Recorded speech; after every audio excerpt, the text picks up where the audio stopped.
Marcos capítulo 5. Y llegaron al otro lado del mar, a la región de los Gadarenos.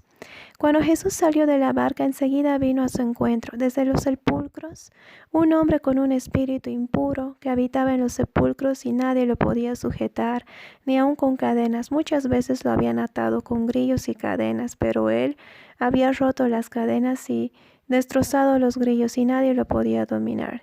Y siempre, día y noche, andaba dando voces por los montes y los sepulcros, hiriéndose con las piedras. Cuando vio a Jesús de lejos, corrió, se postró ante él y gritó a gran voz: ¿Qué tienes conmigo, Jesús, Hijo del Dios Altísimo? Te imploro por Dios que no me atormentes. Porque Jesús le decía: sal de este hombre, espíritu impuro. Jesús le preguntó: ¿cómo te llamas? Respondió: me llamo Legión, porque somos muchos. Y le rogó con insistencia que no lo enviase fuera de esa región. Allí cerca del monte estaba paciendo una gran piara de cerdos, y los demonios le rogaron: envíanos a los cerdos para que entremos en ellos. Y Jesús les permitió, y esos espíritus salieron y entraron a los cerdos, que eran como 2000. Y la piara se lanzó al mar desde un despeñadero, y en el mar se ahogaron. Los porqueros huyeron y lo contaron en la ciudad y por los campos, y la gente salió a ver qué había sucedido. Cuando llegaron antes Jesús, vieron al que había sido atormentado por el demonio y había tenido a la legión, sentado vestido en su juicio cabal, y tuvieron miedo. Y los que lo habían visto les contaron lo que había sucedido al endemoniado y a los cerdos. Entonces empezaron a rogar a Jesús que se fuera de su región. Al entrar Jesús en la barca, el que había estado endemoniado le rogó que lo dejaría ir con él. Pero Jesús no le permitió, sino que le dijo: vete a tu casa, a los tuyos, y cuéntales las grandes cosas que el Señor ha hecho contigo y cómo tuvo compasión por ti. Y él se fue y empezó a contar en Decápolis las grandes cosas que Jesús había hecho con él, y todos se maravillaban.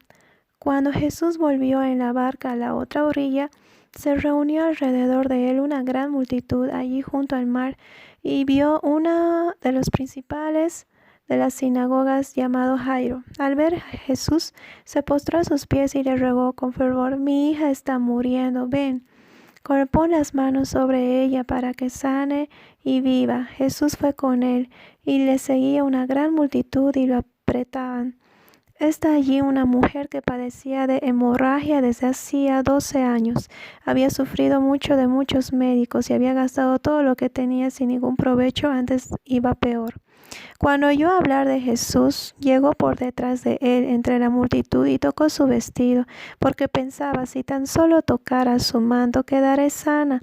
Al instante la fuente de su sangre se secó, y sintió en su cuerpo que estaba sana de aquel mal. En el acto, Jesús, dándose cuenta del poder que había salido de él, se volvió a la gente y preguntó: ¿quién ha tocado mi vestido?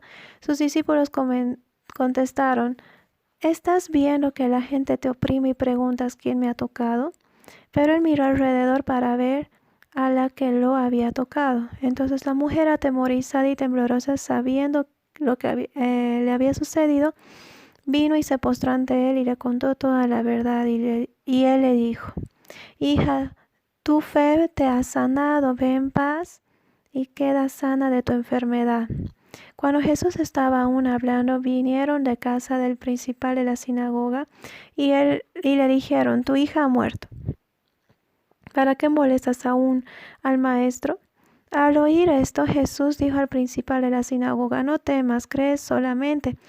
Y no permitió que ninguno fuera con él, sino Pedro, Santiago y su hermano Juan. Al llegar a casa del principal de la sinagoga, vio el alboroto y los que lloraban y lamentaban. Cuando entró Jesús, les dijo: ¿por qué alborotáis y lloráis? La niña no ha muerto, sino que duerme.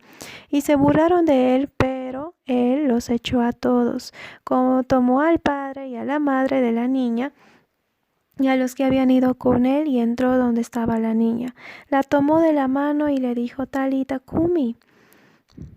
¿Qué significa? Niña, levántate. Al instante la niña se levantó y se puso al caminar. porque tenía 12 años y la gente quedó muy espantada, pero Jesús les mandó estrictamente